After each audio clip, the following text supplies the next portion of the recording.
Clock. I call the Parks, Recreation, and Cultural Services Committee meeting to order. May I have a motion for the minutes? So moved.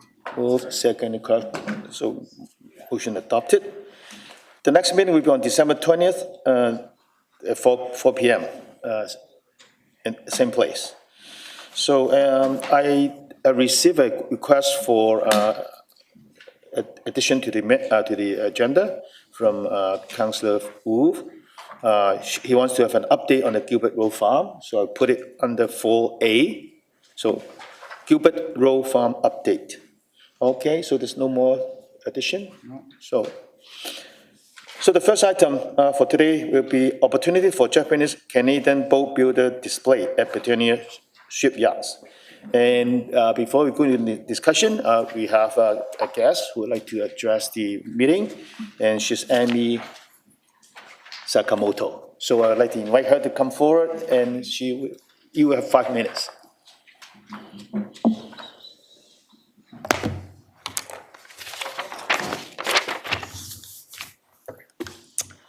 Thank you. Good afternoon. Thank you for the opportunity to address you all today in support of the Japanese boat builders display at the Britannia Shipyards. My name is Emi Sakamoto. I'm here today as a representative of the Sakamoto family and on behalf of my father, who is with me here today. Telling the story of Japanese boat builders in Steveston is an important part of Richmond history that until now hasn't been done in a lasting and permanent way. We believe that the Japanese Canadian Legacies Fund grant provides a great opportunity for Richmond to tell an important part of its history by creating an authentic and unique experience, telling the story of the Japanese people who built boats and worked in the fishing industry here in Richmond from the late 1800s until post-World War II. In addition, we feel that it is important to share how fishing helped the Japanese community reestablish itself in Steveston after the war. People might know something about the internment of the Japanese and their experience during and after World War II, but they might not realize the role fishing companies played because of the recognition of the skill of Japanese boat builders, which helped the Japanese reestablish themselves in Steveston after the war. This helped solidify Steveston's place in the fishing industry in British Columbia. And it is because of fishing and the resilience of the Japanese that families like the Mukais, the Kishis, the Sakamotos have long and well-established roots in Richmond. Showing support for this project has come in different ways. Several community members and organizations have sent letters in support of this project. But we want to take a moment to also acknowledge a couple of entities that have worked with my father and his associates to bring this project to this point, and whose support might not be as apparent. The Steveston Harbor Authority and Strait Marine. Without the support, the Crystal S would not be in such good condition to allow it to be offered for donation and considered as part of a greater exhibit to tell this important story. These two groups have shown their support through action by providing in-kind donations, to which my family is extremely appreciative. Finally, I just want to close by thanking you all for the opportunity to address you today in support of this important project. If there is any additional information we can offer you to help you consider supporting this project, please let us know. Delegate? From the staff. No? Okay, so thank you very much. Okay, so- I move the recommendations. I'd like to ask some questions. Move second. So now the motion's on the table. So staff, Rebecca? Thanks very much for the report. Everything that's been said, and obviously those of us that do know the history of the fishing industry know this will be good.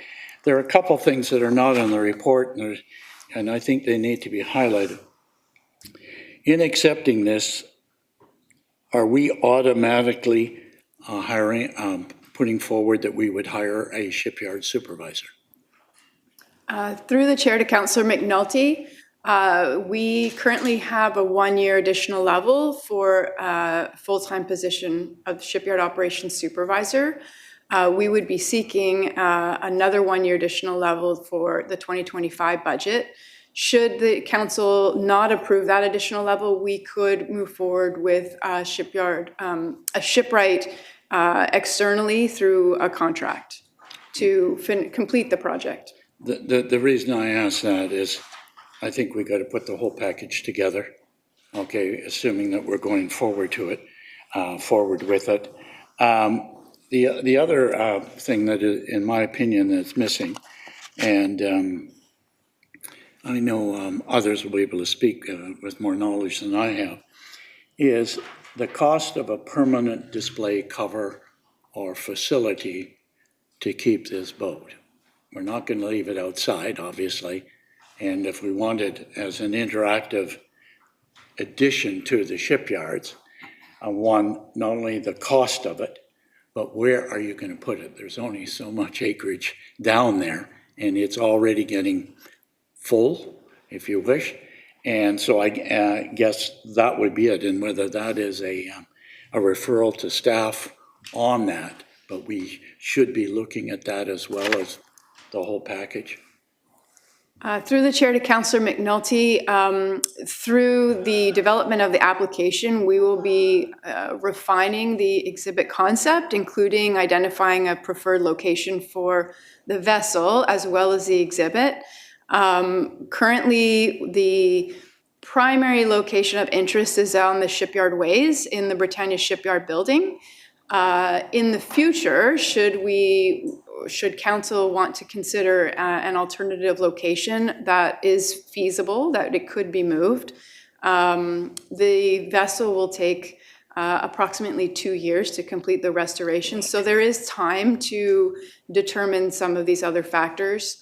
That said, the budget that's available for the grant of $400,000 would likely not accommodate any sort of major construction, and it would be an exhibit in an existing facility.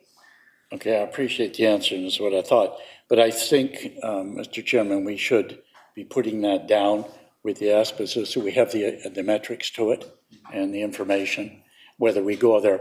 I guess the fact that it's going to go the ways of the shipyard, what does that prevent us from doing in the future, in the ways, et cetera, et cetera? Does it tie up, obviously, if we're going to repair it? Yes, but I'm thinking beyond, and I think you lay the groundwork now, not handling on it. So anyhow, I'd like to, I'm not sure how we on that. I think we should look at whether it be referral to look at the cost of a permanent display for, I call it interactive play, so just to have it, is it 200,000, is it $1 million, whatever it is, because I think we need to do it, not always depend on what's there. So anyhow, Yeah, you can get back. I don't want to take it under advisement or anything because it'll get lost. Okay, So, yeah, I'll get back to you okay. later. Thank you. Andy? Thanks, and through the chair. First of all, thanks for the report. I think it was a long time coming. I know a lot of community groups have participated, as was mentioned, and thanks to the delegation for coming out and speaking too. I'm really supportive of this. I think it's fantastic. I think some of the points Councillor McNulty made are good ones, and we should follow up on that.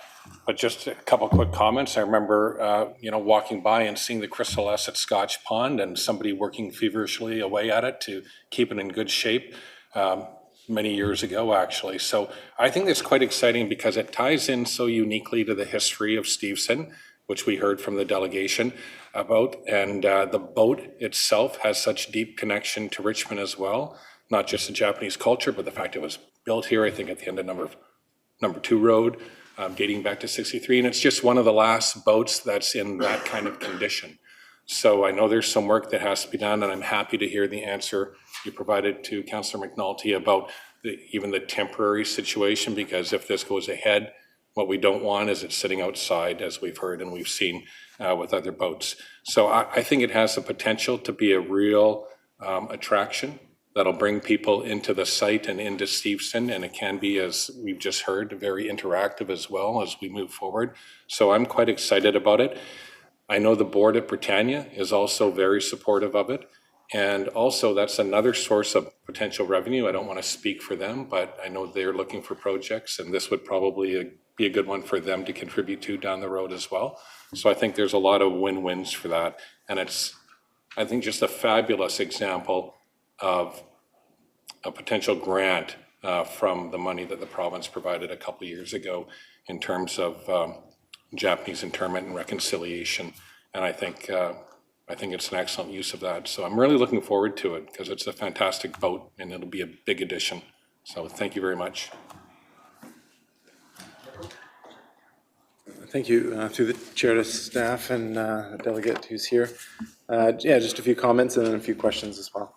Yeah, so I think at this point there's a lot of support we've received. So organizations, Steveston Harbor Authority, Britannia Shipyards National Heritage Site Society, Gulf of Georgia Canneries Society Board, the Pacific Net and Twine Limited, Steveston Buddhist Temples, Steveston Japanese Canadian Cultural Center Advisory Committee, some families, Sakamoto, Nakashima, Turner, Kishi, and Steves. I haven't heard any opposition yet to moving forward with this. I am myself am very much in support of preserving this great specimen of 60-year-old status, Crystal S. Very fortunate that we have members of the community willing to share this with us. Also some in-kind support along the way. Staff's report really highlights a lot of great ways to bring existing structures and framework and strategies together. I guess just two things that were kind of mentioned already. In the report, it does mention that should a preferred location be in a purpose-built covered shelter, additional funding will be required and the staff will report back. So I think there is going to be a motion kind of calling for that in a moment, and I'll likely be supporting that. So then I guess we would remain kind of waiting for that report on what the structures off the east and perhaps west side of the Britannia Shipyards building might look like.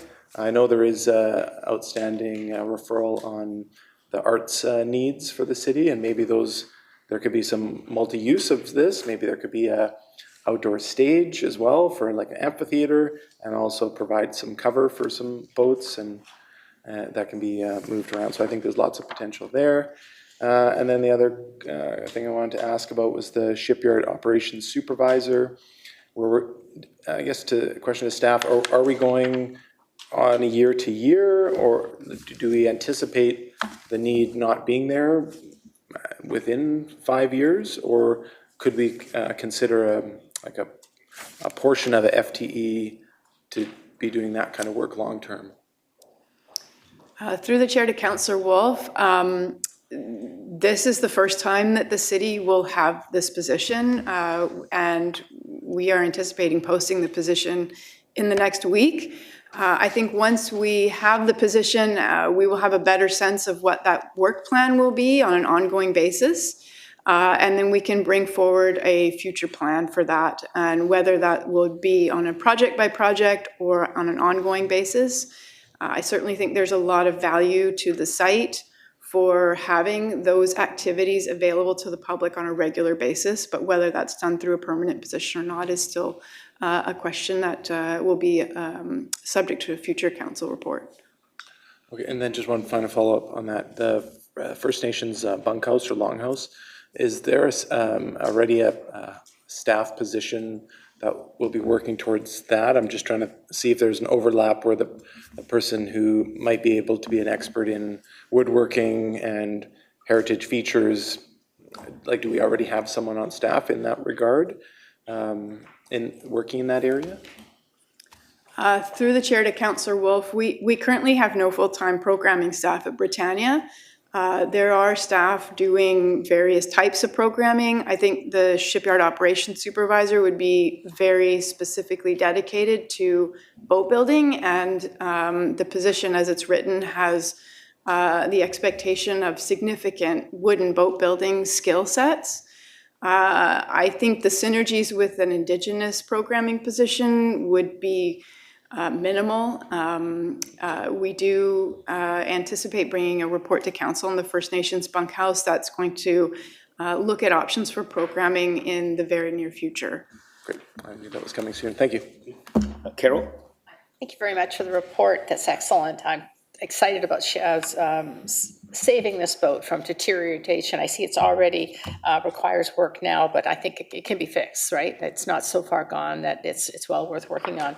We got a letter from the Britannia Shipyards National Historic Society, and it said that the city should not take ownership and responsibility of this heritage fishing village until there is appropriate display location where the boat can be protected from the deteriorating effect of the elements. What would it take to get ahead of this? Like if we apply for this funding and we get approved, how quickly could we deal with that issue? Through the chair to Councillor Day, there is currently space available inside the Britannia Shipyard building. And so that is currently the first option that we are looking at. Because the boat requires some repairs, if we were to be successful with the application and acquire this vessel, it would be in the Richmond Boat Builders building for a significant period of time while the repair work is done, which would give us time to look at alternative locations for displays if needed. However, we do have options to display the vessel currently at this time. Well, that's great news to hear. And in terms of hiring a shipyard supervisor, why would you need a shipyard supervisor if you don't have shipyard workers?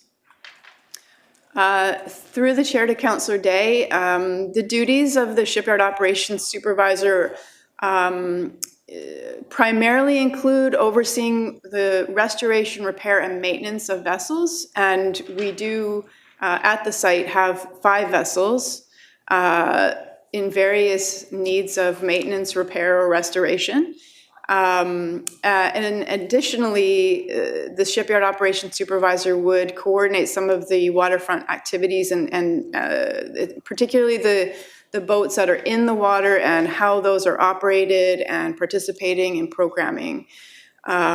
So it's not, the position isn't really related to staffing so much as the operational activities at the site.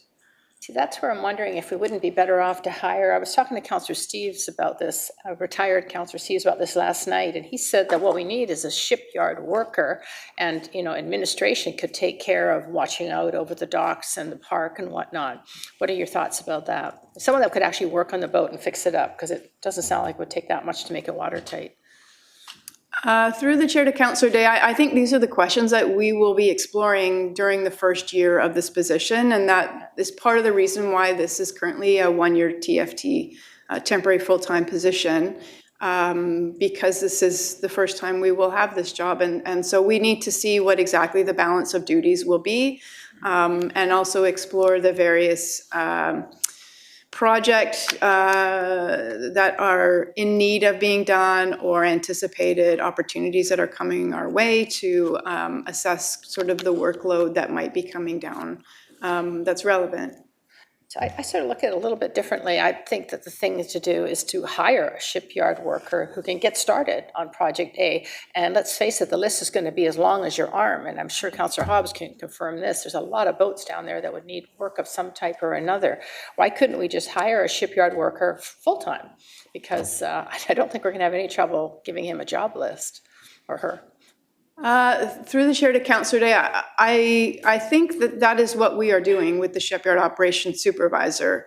And should council want to move forward with that being a regular full-time position, we could certainly explore that as part of next year's budget process.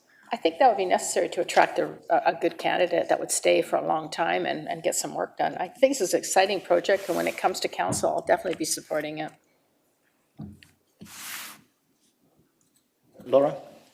Thank you, through the chair. Thanks for the report. I just want to say how much I enjoyed reading it and all the history in the background. Even though I've read it before or seen it before, I can't read it enough times for it to just really sink in, and how fortunate we are to have such a rich history here, and the attachments included on the boat by Bud Sakamoto. It's just awesome. I'm gonna take this home for my kids to read. And just, so, the recommendation is to get going on this application right away. It's due in March, and I was just curious, is it a fairly sure thing? Like that if we fit all the criteria and we feel pretty confident that we'll get it? Through the chair to Councillor Gillanders, we have had preliminary discussions with the administrators of this grant program who are very receptive to this project, and I think we're thankful for some of the groundwork that our community members, such as the Sakamoto family, have done in regards to those conversations.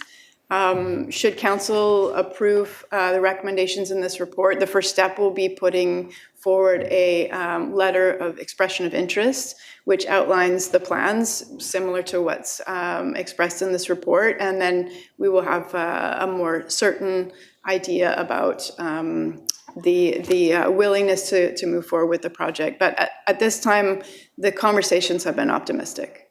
That's great to hear. Yeah, it's going to be really amazing bang for the buck to have such a high caliber heritage value project, and especially all of the artifacts that are being donated. It's just priceless. It'll be great to see it all come together. Thank you. Say something? Yes, thank you, Mr. Chair. I just wanted to provide maybe a little bit of clarity around the shipyard operations supervisor. Because supervisor in the title, it doesn't imply that it's not a heavily administrative position. We are looking for someone with shipwright wooden boat building experience that would be very actively involved with the projects, likely supervising some contractors, assessing the opportunities for volunteer engagement, and supervising the activities and the operations. So this would be the type of person who would be able to start on these projects, once they get onboarded and settled quite quickly. Okay, I have two questions. Now, the deadline for application is March 2024. When do we expect to have an answer for the application? To the chair, I don't know the answer to that specifically, but my impression is that that there's a limited number of applications that they will even be considering. And so the impression I've been given is that the turnaround would be fairly quick. So I'm hopeful that before summer, we would have an answer on this. Okay, and then apart from this grant, are there any other opportunities that we can explore to support a project like this? Like, from the federal government or from, Destination BC, things like that? To the chair, we are currently working on a project that's funded by a destination development funding, the tourism funding. I think that's related to this project because it's for the fit out of the Richmond Boat Builders building.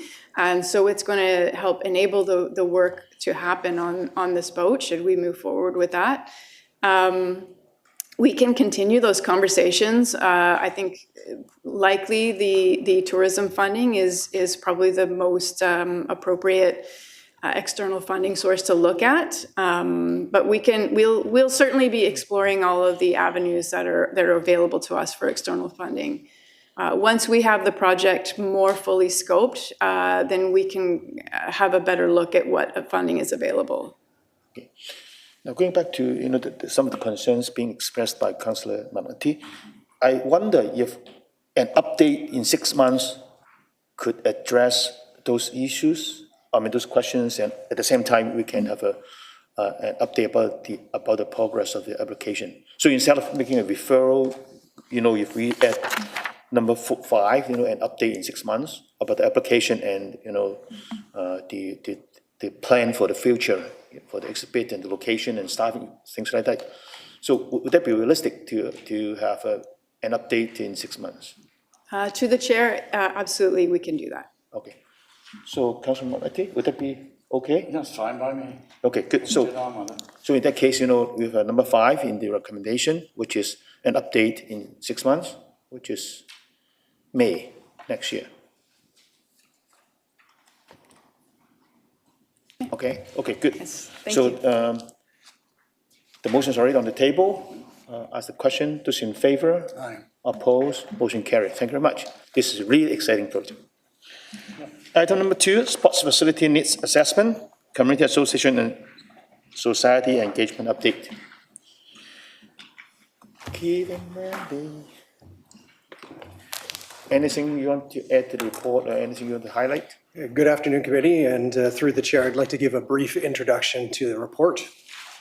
In July of this year, the sport facility and infrastructure prioritized list was presented to council following a comprehensive engagement process. And at that time, council directed staff to complete additional consultation on the prioritized list with the community associations and societies that provide recreation programs and services at recreation facilities across the city. Through an extensive engagement process with the community associations, support was received from all but one community association for the list of 14 prioritized projects, and no additional major sports facilities or infrastructure projects were identified. Subsequently, the Sports Facilities Task Force and Richmond Sports Council reaffirmed their support for the prioritized list. Staff are recommending that the top 6 priority projects move forward in future corporate facility and park plans over the next 1 to 10 years. Council's endorsement of the priority projects will allow staff to move forward with further planning for each project to inform future capital requests or reports to council for further consideration of each project. Moving forward with the priority projects will allow the city to continue to meet the sports facility needs of Richmond residents and contribute to the city's recreation and sports strategies vision of being a leader in the planning and delivery of recreation and sport opportunities. Staff are happy to answer any questions about the report. Laura? Thank you. Thanks for coming back with us so quickly. That's great. I'm under the understanding, I don't have the original report with me, but the list of priorities didn't change really, right? The 1 to 6 was still in the same order and everything else? Through the chair to Councillor Galanders, that is correct. The order of all of the priorities remains unchanged. Okay. And so when it said in the report that much of this work has already begun, such as the installation of 9 pickleball courts or something like that, was that referring to a different pickleball project than this number 1 pickleball project? Certainly, through the chair to Councillor Galanders, that was referring to work that has occurred since the original report was brought forward from Richmond Sports Council back in 2018. So many things have happened since that time, including upgrades to sand turf fields, upgrades to synthetic fields, the resurfacing of the Clement track, the installation of the 9 pickleball courts that exist currently at Hugh Boyd Park and South Arm Park. There's several others on the list as well. Yeah, so those 9 pickleball courts are separate from this new 9. Okay. That is correct. And then I was just wondering about the East Richmond Community Association, their feedback. What about getting some 3-on-3 basketball courts? And surely there's some things that we can tackle for East Richmond that aren't huge projects, or is that would that be taken care of in a different stream? Yeah, through the chair to Councillor Galanders, the provision of outdoor basketball courts is well provided across the city, and the need is already currently being met throughout the city. Certainly the associations and the sport user groups identified the need to continue to maintain the existing facilities and perhaps improve those facilities with court resurfacing or the replacement of existing equipment. But the need for additional outdoor basketball courts was not identified through this process. I would also highlight that the East Richmond Community Association's primary concern with the prioritized list was really to ensure that some of these facilities were built out in East Richmond and that area. And so as much as the report has suggested that I believe 5 of the top 6 could be considered in that area, they want to make sure that they're built in that area. Right. Yeah, okay. And then just one more question. It might have been included in the original report, but it's not here. I just can't remember how exactly did you come up with the ranking? Like, how did you come up with the ranking? Yeah, through the chair to Councillor Galanders, the ranking of each project was done through the framework that was created. There were 10 weighted criteria that were developed with input from the Sports Facilities Task Force, from staff, and each of those criteria were then given a specific weighting in order to be able to further evaluate each of the projects against all of those criteria. And so use of that the available? criteria would overall determine community need as well as the relative ranking of each project. Is that available for us to view at all? Certainly, and the criteria were highlighted as one of the attachments to the report, and the weighting of each criteria was provided in a memo late last week to council, but we can certainly follow up and make sure that you have that. Okay, thanks. Thank you. Start off with a couple questions. First page of the report here mentions that this report also includes consideration of the Richmond Tennis Club proposal, but there's not a lot of information in here about that. Could you just briefly comment on that? Yeah, through the chair to Councillor Wolf. The consideration of the Richmond Tennis proposal was with regards to the inclusion of a bubble or an additional bubble on their additional 2 courts, and so that's actually been included as one of the prioritized projects that are considered. Thanks. And then I'm not sure if if there's any detail you can share publicly here on the leases or the location for the Richmond Rod and Gun Club and the Richmond Gymnastics Association, because they are on the list here further down, but they are, the members of those groups are concerned about not having a place in the near future. Certainly, and through the chair to Councillor Wolf, what I can say is that staff have recently reviewed the timing of the Lulu Island Park project, and we are now in a position to be able to discuss extensions of the license agreements with those associations. I would add to that staff have been meeting regularly with these 2 associations to discuss opportunities for their future.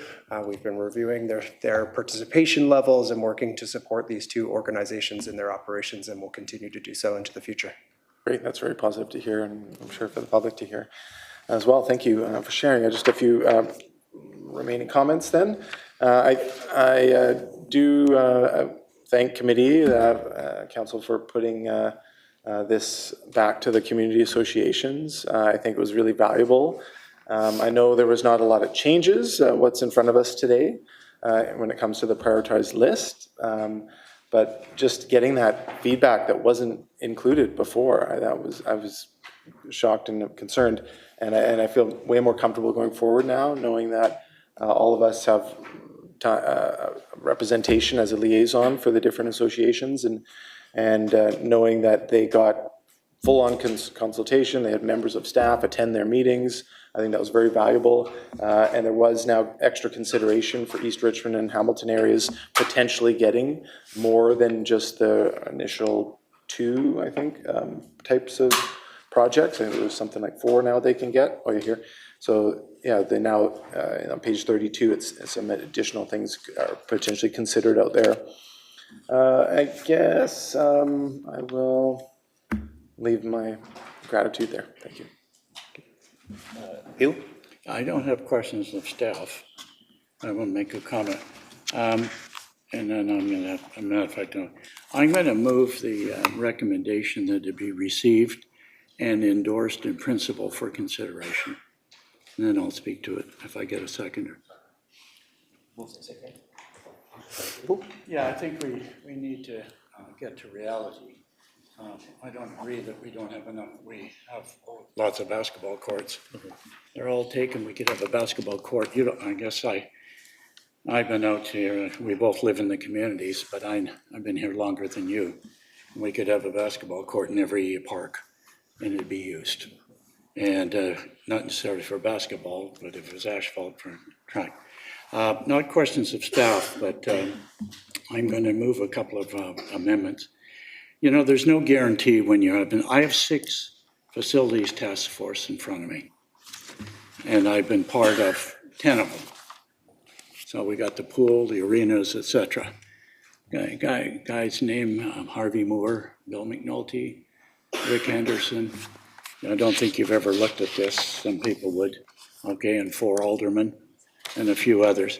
The number one thing that sports wanted And it was the top of every list, and that is their own field house. And the Olympic Oval doesn't do it, the Grizzly Center doesn't do it, et cetera. I didn't see that there, but that's okay, Mr. Chairman. I mean, that's staff. But there's no guarantee for everyone, but the list has expectations and high hopes when they see it on the list. They think, oh, goody, we're going to get a wrestling mat and get it in. Oh, goody, okay, and they've been waiting for 30 years. I think we have to put it down, and then we can go with it. But we need to do some things in East Richmond. There is no question. Okay, King George Park and elsewhere. There's nowhere in there for the emerging sports and the ethnic situation in Richmond in the report. And I think it should be noted in the minutes that is, you know, we're being asked to look at $30.5 million and up to $159 million, which is, on the tax draw would be about 30% if we were to build these ourselves. And you can say, well, they're all capital, but they're not necessarily. I'd like to see the report change that all projects be considered as a priority on the list. Because somebody's going to come along and say, why was not a priority, et cetera. They're all equal. And if we get a chance to do them, we do them. And it's one of the things when we started our sports council, we were all equal. If you got your facility before me because of opportunity, that's okay. I'll wait my turn. So I'd like to see that, Mr. Chairman, and I'm going to move that as an amendment. I am going to ask, though, that staff, and I've asked this 3 times, and I hope staff are listening again, or no, listening, not again, they haven't listened. The staff provide the raw scores matrix for each individual category, for each facility, and the final scores of each sport facility in priority order. I appreciate getting the last memo. At least now I know what I think you based it on, but I don't know what the raw scores are. I don't know if pickleball was 20 points away from the baseball diamond or it was 2 points away. I need to know that, and I'd like that in camera circulated to all council members, okay? I'm asking that now for the 3rd time. I did ask it months ago. I would also like to know the number of participants in the group that we're talking about. I think it's important. With my due respect to my friends in shooting, yeah, they'll say there's 200, but there's probably 25, 30, 40 active pistol shooters. I've been there. I go there all the time. Not criticizing them. How many archers there are, etc. I'm not going to get into that, but I think we need to know because it justifies us moving forward on an event. Mr. Chairman, I'd like the request of the ranking in the minutes, the participants in the minutes, and that all projects, if I can get a seconder, be considered as priorities on the list. And through the chair, if I may, to Councillor McNulty, certainly staff can provide the information as requested. I would like to note and highlight that the priority projects that are being proposed are in general projects that have increasing participation, that have high demand throughout the community, that are multi-use in nature, are projects that meet the needs of multiple different groups throughout the city, and as well provide opportunities for informal and unstructured use by all members of the community. And conversely, the projects that are lower on the list in general would be projects that have lower participation or decreasing participation, are single use in their nature and serve therefore a limited segment of the population. But certainly we could provide the information as requested. No, I'm not going to comment on that. I understand what you're trying to do and how you're trying to put it forward, but to the archer, it's just as important as a softball player. Sorry, you know, I'm not going to say one's better than the other. I think you're not in my suit. Okay, I have to answer to the public. I have to answer to the people, and so does everybody else here. So those are my requests, Mr. Chairman, and I don't know if I get a seconder for them or not, but Yeah, I think it's important we have the metrics, if I may continue, Mr. Chairman. Like I said, this is not the first rodeo I've been at, and nor the last, and it will be discussed at great length by the Sports Facilities Task Force when the results come back. They have all the documentation, and they've been part of all of this, and I think it's important that we move forward. And also, Mr. Chairman, we need to be looking at activities which are, well, I won't call them recreational in nature because they are sport in a different country, like Tai Chi. That's the #1 sport in Richmond. It's not pickleball. It's Tai Chi. Come on out on Saturday. 8 groups across the street Saturday morning. Come with me, okay? A full slate in the Richmond Center. Every storefront has somebody there practicing whatever. Lansdowne, the same. I don't see them playing pickleball like that. I maybe see 3 games going at South Arm Park. Not the 5,000 people that are doing Tai Chi on Saturday morning. So I think that we're missing the boat here, and I don't know how we do it. I throw it back to staff, maybe to come back with some ideas of how we can continue along that way and look at other activities. I'll call them emerging sports, emerging activities. So anyhow, I'll leave it at that. Yeah, before I go to No, Carol, there are other speakers. Laura, I just want to. My motion is also to endorse in principle. Right. We endorsed last night in principle, and I think we need to be continuing to be consistent on how we receive all these because they're starting to add up. Yeah, that motion is already on the table. Okay. But going forward to what I hear from you is that you are saying that even though this is being adopted as in principle list, this is not something written in stone. So when there are new opportunities or things have changed, this order can be shifted. Tomorrow we may get a windfall. Right, so I think, yeah. Take advantage of what is coming. So in that case, my suggestion is that, okay, so we can have the motion that we endorse this in this list, whatever, in principle. And then has a second part, saying that we should, opportunities arise, Come back to me. the priority on this list can be changed. And through the chair, if I may, certainly staff will continue to monitor the sport landscape. Should participation levels change with a given sport, or should emerging sports arise within the community, or funding opportunities or partnership opportunities, or other things that may warrant consideration of a facility that is either lower down on the list or that is a new project to emerge entirely. Staff would review those projects in light of the criteria and bring those forward for council consideration if warranted. Right. Okay, yeah, because I think, that the second part would define what do you mean by in principle, right? So the in principle is, okay, we accept this. And we're moving forward. Okay, good. So now with A, which is the original recommendation with the 2 words in principle. And then second part, B, which is should opportunities arise, this priority list can be changed. Okay, so. And they're all considered as priority. Move and second, okay. Okay. Carol? Thank you very much to the chair. I was just wondering, actually, Councillor McNulty brought up a lot of really good points. I think added to that should be the demographics. Like, what segment of our population is growing the most that's using the facilities? Is it children? Is it seniors?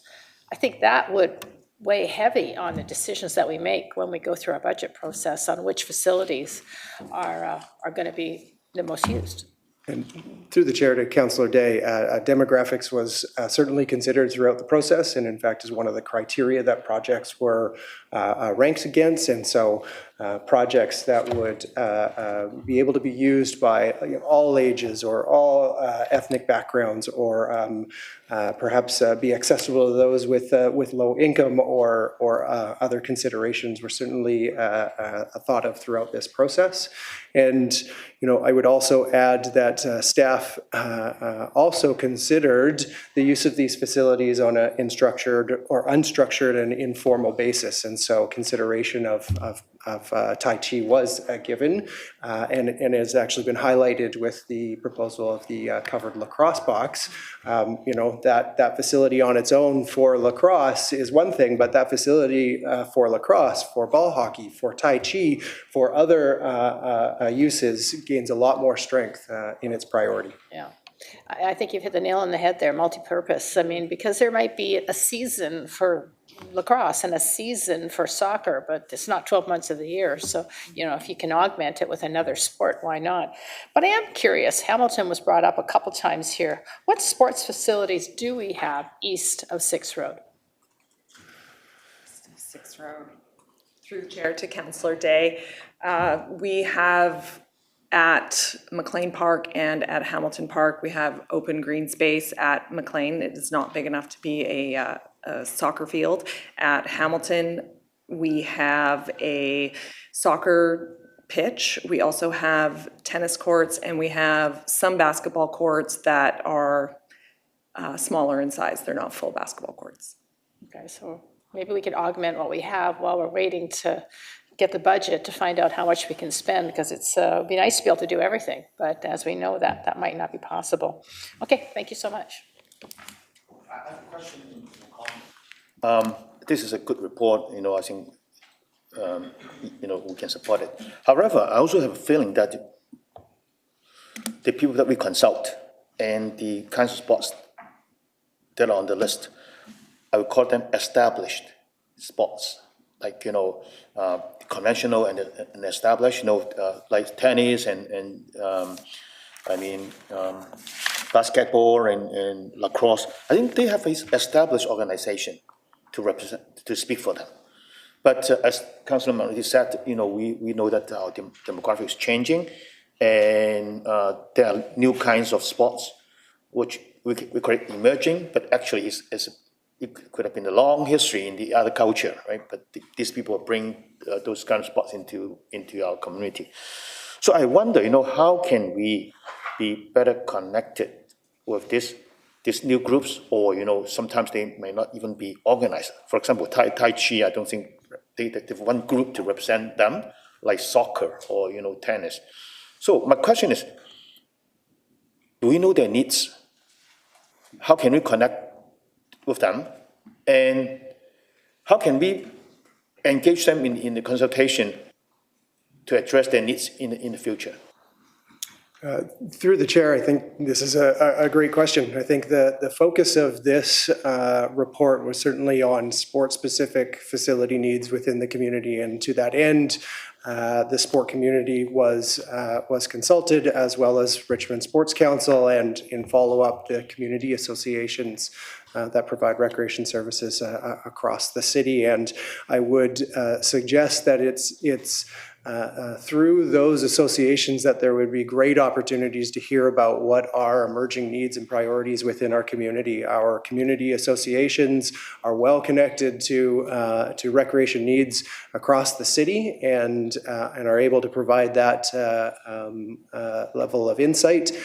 Richmond Sports Council is an active organization in the realm of the sport, and they are currently open and seeking new members and member groups. And I think there's lots of opportunity for new and emerging groups to be able to connect with these organizations and help share their feedback through those associations. Yeah, but going back to the example given by Councilor Maloney, the Tai Chi group, they're not in the community center, right?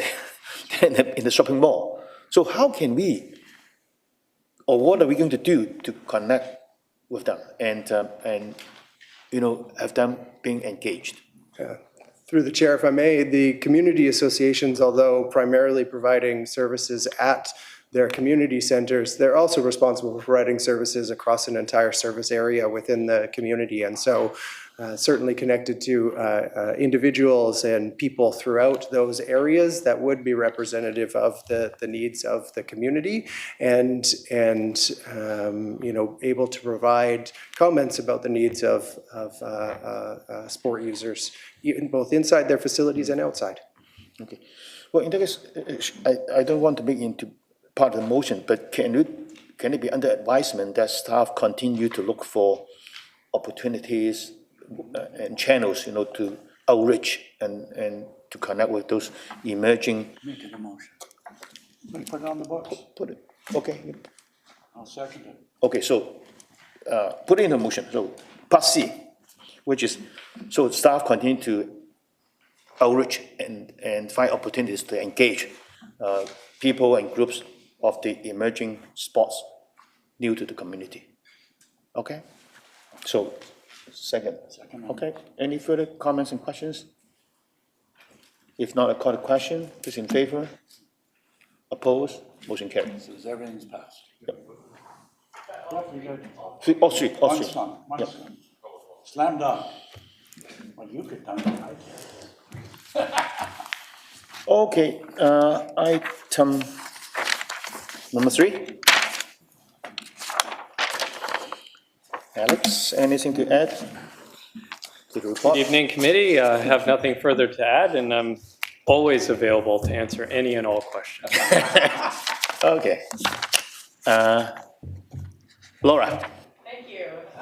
Thank you for the report. So the referral was that we look for composting and soil remediation for the Garden City lands. And that no compost from other facilities, unless guaranteed of organic quality and free of contaminants, be used anymore on the site, right? And then, so I'm sort of summarizing the findings of the report to that the ALC hasn't approved a composting facility on site because it wasn't submitted to them.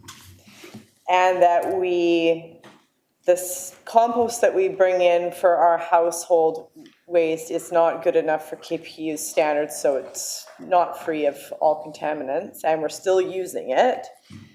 And that we have a variety of programs around the city where we compost the leaves and whatnot, but we still aren't tackling the issue of the household wastes. Is that correct? Through the chair to Councillor Galanders, not quite.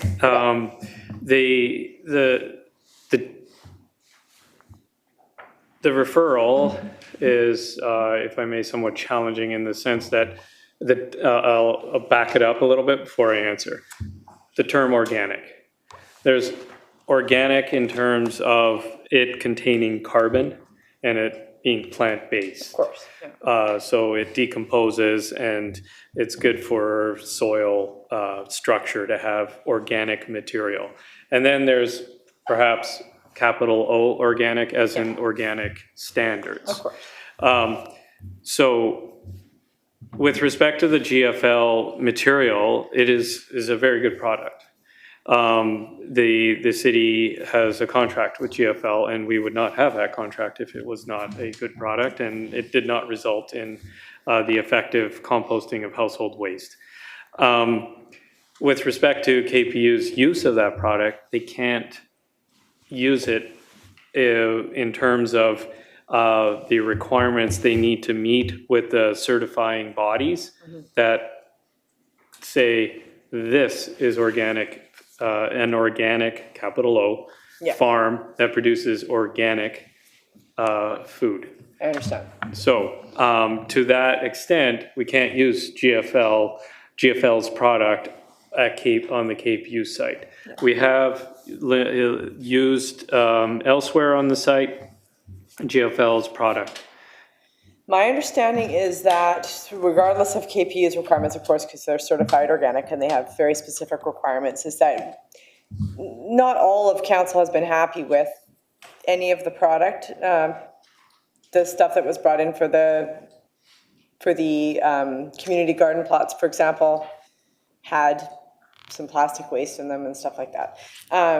I think it is a good product compared to some things, but my understanding is that back when we used to do it in Richmond with Harvest Power, that the purity level was very high and contaminants were very, very low.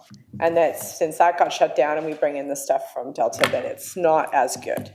And that there was a desire from council to try to find somewhere where we could start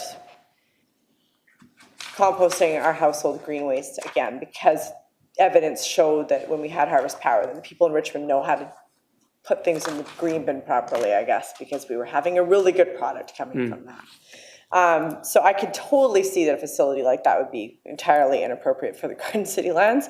But I thought that there was a referral for a city-owned property on Sidaway, say next to the racetrack, where we could possibly look at creating some good soil there. Is that sort of part of this or a separate? So through the chair to Councillor Galanders, two things. One, it's my understanding that, yes, our colleagues in Public Works and Engineering are in the process of responding to that report. Okay. And it's in process. Two, with regards to the quality of the soil and it containing some plastics or inorganic debris, I know that my colleagues in environmental services are aware of the issue and continue to work with GFL to address those product quality issues. Yeah, I think it's better to keep using than to not use anything, or it's what's available, but we should definitely keep looking forward to seeing if we can make something even better, right? Okay, thanks. Michael? Thank you. Through the chair, I think I got three questions on this. So since the Garden City lands received soil from the Polygon site down just north on Garden City Road, have we located or secured any other sites for future soil?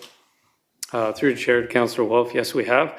And we continue to source other Richmond, Surrey, or Delta farm sites or sites that have suitable soil. Great. Around leaf collection, there's lots of movements around the world saying leave the leaves because of lots of benefits I won't get into. And it does say in the report here that the material screened to remove plastics and other inorganic waste. Yet at the end location where a lot of this material ends up, there's still plastic like that hasn't gone through much processing, is very raw.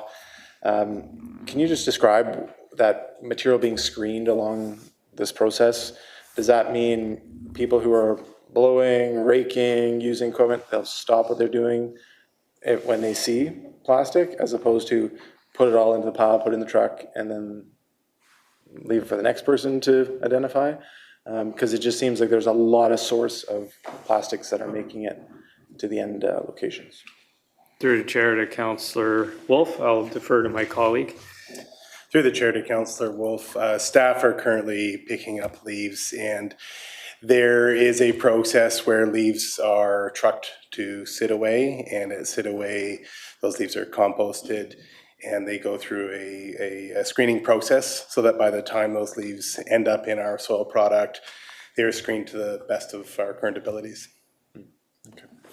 That's great. I know we need to stop the source at the beginning from getting into where the leaves are fall. But yeah, it seems like that's going to be a continuing challenge going forward. So thanks for the report on that. My last question involves the annual mowing program on the Garden City lands. I know there's been a lot of recommendations from Gauntlet and other groups to not just do a blanket mowing of especially the east half, the bog restoration area, and treating it all the same. For example, you go along Westminster Highway and you see all the shore pine trees that were marked. I was there when we marked many of those. And now those trees that were getting mowed every year and survived it for decades are now almost as tall as us. And it's remarkable, and I'm very thankful for that. But is there more to that mowing program? Like, is it worth you sharing with this committee? Like, what does the mowing program look like? Is it mow everything except for these 20 spots? Is there a lot more complicated science behind the mowing program? And if so, I'd like to see it.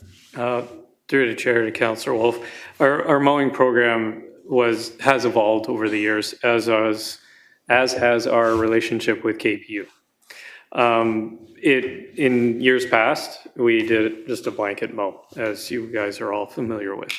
In most recent years, in late summer, I approached my colleagues at KPU who are doing some research projects in the bog area and throughout the Garden City lands to ask them, hey, what are the more effective ways to manage invasives?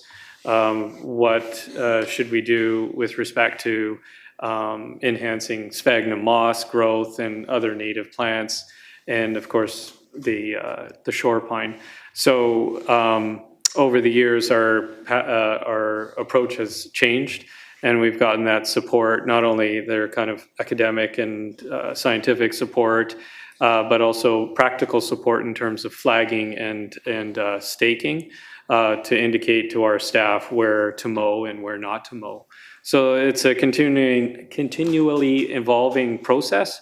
And for example, one of the benefits is that, as identified in the report in attachment 2, we identified a relatively a native but relatively rare plant species that we weren't aware of being on the site until our friends at KPU identified it for us. Great, thank you. And just final comment then through the chair. Yeah, I really appreciate all this work to amend past wrongs with soil contamination and in supporting the farming in all the ways that we see. But I would really like to hear about the bog preservation efforts and ways that we are preserving and cultivating the native and rare plants, and maybe through memos or through the next item of added to the agenda, I might comment on that further. But I see Mr. Gross would like to comment as well. Should we let Mr. Gross speak first? Through the chair to Councillor Wolf, I'd just like to add further to the mowing question. We also took the mowing of the site in-house this year. Historically, it was done originally through a farmer and then through some various vendors, and to assist us with more oversight and management, we've taken that in-house and will continue to do so. Great, thanks. Thank you very much. Really interesting report. As you know, the Garden City lands are near and dear to my heart, being involved in the 3-year campaign to save the Garden City lands. On page 42, though, I was a little surprised to hear that we have Vancouver Island bigger ticks. They don't sound like a very friendly plant. It's apparently in multiple locations. What are we doing to get rid of it? And is this something we need to involve the provincial government in, like we did with the Elodia? Through the chair to Councillor Day. This is the plant I was referring to in my previous response to Councillor Wolf. That is a very rare bog plant and is in fact a good news story that we've identified it on the site. It is quite rare. So it's actually something we want to cultivate or transplant, or? Through the chair to Councillor Day, yes, that's correct. Oh, good. We got to find a better name than the bigger ticks. That sounds kind of nasty. So, thank you.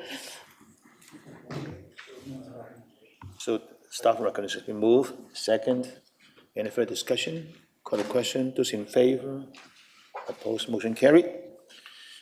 So now we go to item 4A. Which is the request from Councillor Wolf, the Gilbert Road Farm update. Alex, are you going to address that? Pose the question to him. Thank you. Yeah, so I brought this forward just hearing Kwantlen Polytechnic University and their plans to further support the city's strategies like Farming First and the ecological network and beyond. So I just wanted to get staff to provide us, the committee and the public with an update on the Gilbert Road Farm project, the scope, where is it going? There's already that nursery potential, which we just heard about with the Garden City lands, and it was in that report mentioned that this is a site where plants can be grown to then transplant and help to support the bog conservation side of Garden City lands.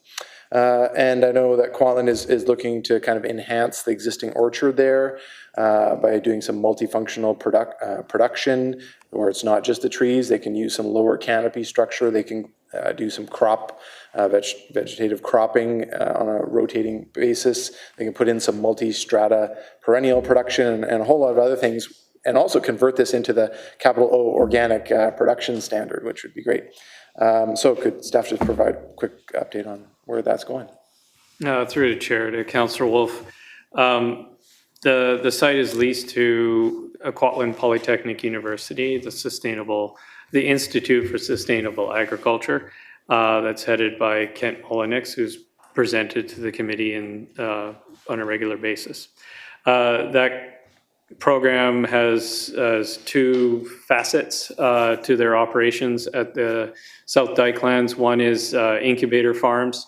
So they have quarter and half acre sections that are provided to graduates of the program at the Garden City lands, as well as the Richmond Farm Schools, so they can kind of cut their teeth and learn to do some intensive farm production for commercial purposes.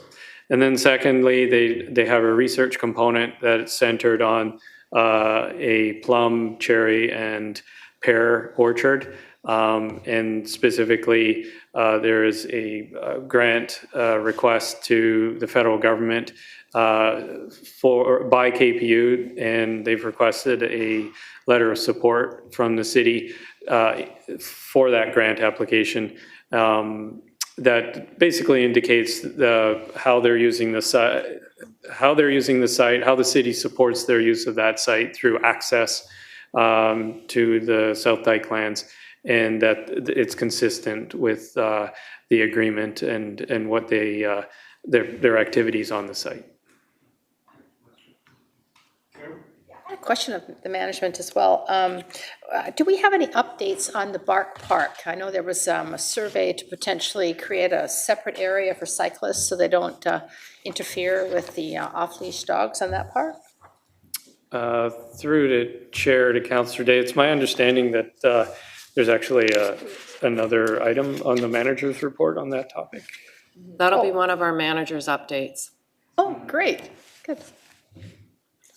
So. Okay, thanks. Now, moving forward, it's the manager's update. There we go. Yeah.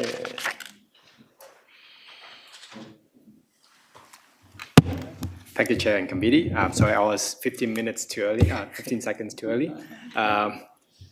Thanks for the question, Councillor Day. I'm here to provide a little update for the upcoming community engagement process related to the safety enhancement options for the number 3 Road Bark Park. In fact, today is the first day for the engagement that is being hosted outside of the council chamber, so we can experience that firsthand. In response to an earlier referral, previous public concerns and a petition, staff has devised a community engagement plan aiming at receiving public input on potential safety enhancement for the 3 Road Bark Park and adjacent Dyke Trail. These details were captured in a memo to Mayor and Council on November 8th, 2023, and I'd like to just highlight the following few details. Number 1, a Let's Stop Richmond online survey has started today on November 28th and will be open for public input until Sunday, January 7th, 2024. Number 2, 2 in-person public open houses will be hosted. The first one takes place today and outside in the City Hall from 5 p.m. to 7 p.m. And the second public open house will take place this Saturday at the number 3 Road Bark Park near the parking lot on 13900 number 3 Road from 10 a.m. to noon this Saturday, December 2nd. The community engagement campaign has been advertised through a news release, previously mailed letters to petitioners living in Richmond, the city's social media platforms, community centers, and installed signage on site. Key stakeholder groups such as the Bark Park Richmond Facebook group, Active Transportation Committee, Walk Richmond, and Richmond YBR Hub have also been invited to participate in the survey, as well as help us to advertise the engagement campaign to their wider networks. Following this public consultation, staff will analyze all input received and report to committee with a recommended direction. Our park planners and myself will also be available throughout the event to answer questions. Thank you. Any questions? No? Okay, good. Any further update?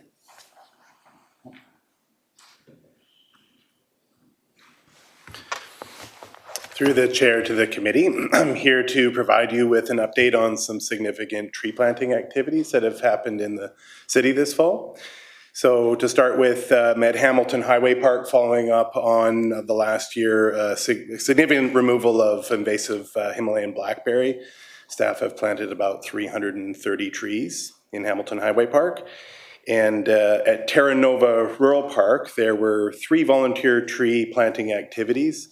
2 were on the northeast side of the park, and about 240 trees were planted there. And then also additionally, and adjacent to the Miyawaki mini forest that was planted on Earth Day this spring, we, staff have planted with volunteers a duplication of exactly that amount of trees and shrubs. So that comprised of 97 trees and about 500 shrubs at Terra Nova Rural Park.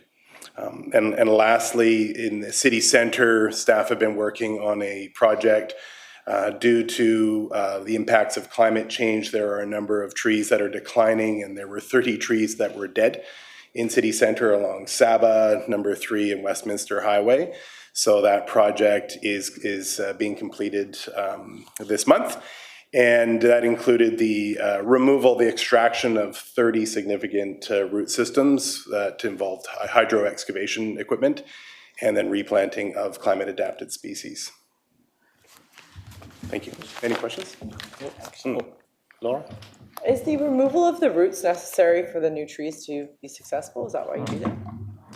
Through the chair to Councillor Gillanders, the removal of the root system, the trees that died in the city center are 30-year-old trees, and at the base of the trunk is really, really large. The root system actually completely took up the entire space of the tree planting pit. So to remove the root system was extremely difficult and also very necessary. So the root system that came out was exactly the size of the tree pit. Like the roots had completely grown into every amount of available soil. So it's necessary for the new trees to be successful? It's absolutely necessary, Yeah. even just to plant the trees. Just the to trees are even so have big. room to plant them? Mm-hmm. Okay, interesting. Thank you. Thanks, and through the chair, those are great numbers, for me anyway. And just from a layperson's point of view, what type of trees are we planting? Are they deciduous, coniferous? What is it, a variety? So through the chair to Councillor Hobbs, the trees that were planted at Hamilton Highway Park are largely deciduous, all native trees. All of the trees that were planted at Terra Nova Rural Park, they're all native trees, mostly deciduous, some coniferous shore pines. And the trees that have been planted in the city center area are deciduous trees and climate adapted species that are suitable for an urban environment. Okay, just one last question. What's an example of the climate adaptive tree?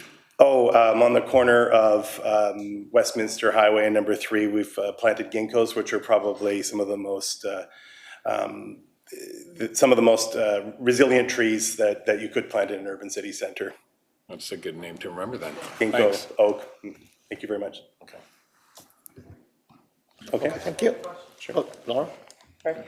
So out in Hamilton, mostly deciduous, why aren't we planting any like cedars or firs?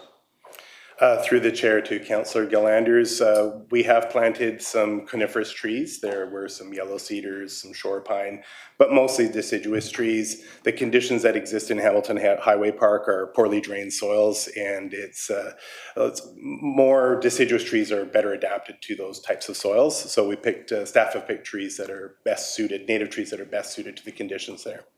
Right. Thank you. So seeing no more Adjournment, questions? I guess. Okay, so motion to adjourn, so meeting's adjourned, and then we move into closed meeting. One more? I think it's 2. If I may. Okay, come on. Be quick. Through the chair to the committee, I just wanted to provide an update on the Richmond Stories collection of videos that was launched in January. At the time of launch, the plan was to show them in person at the Richmond Museum, and that is definitely happening. In addition, all the videos are being showed at the Richmond Archives. The History of Steveston video is being shown at the Steveston Museum and has been very well received at that location. Steveston Tram, A Love Story, is being shown at the Steveston Tram, also has been a great addition to that facility. A newly installed The Growth of a City video will be showing at City Hall in the video monitors. I think they were just recently installed this week, so if you have an opportunity, you can check that out. Playing Sports Building Community is being shown at the second floor of the Oval, and they were very excited to have that video available in that facility.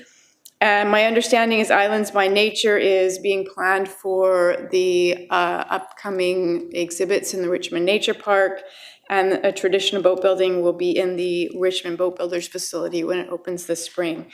So that has been a great success, and those videos are now available throughout the community, and I think will be a great way to share Richmond's heritage and meet people where they're at and the facilities are going to. Oh, Michael? Just a quick comment. On the museum videos, I've gone in there multiple times, and there's a kid display on right now, and there's maybe there was a sign, but maybe just direct people to know that it's a touchscreen, because every time I go in there, I get the videos going, and people are like, oh, that's how you get them going. Yeah, but so I've watched them all over a few times now. It's great. Thanks. Yeah, I just had someone talk to me about the not about this video, sorry, but I'm finished with that. Regarding Brickhouse Park bathrooms, if there's a problem in the Brickhouse Park bathrooms because of homeless people being in there, who should people call? Because it's happened to the members of the Cluckers 12-year-old baseball team last summer, and I was asked, what do we do? I said, I don't know, so.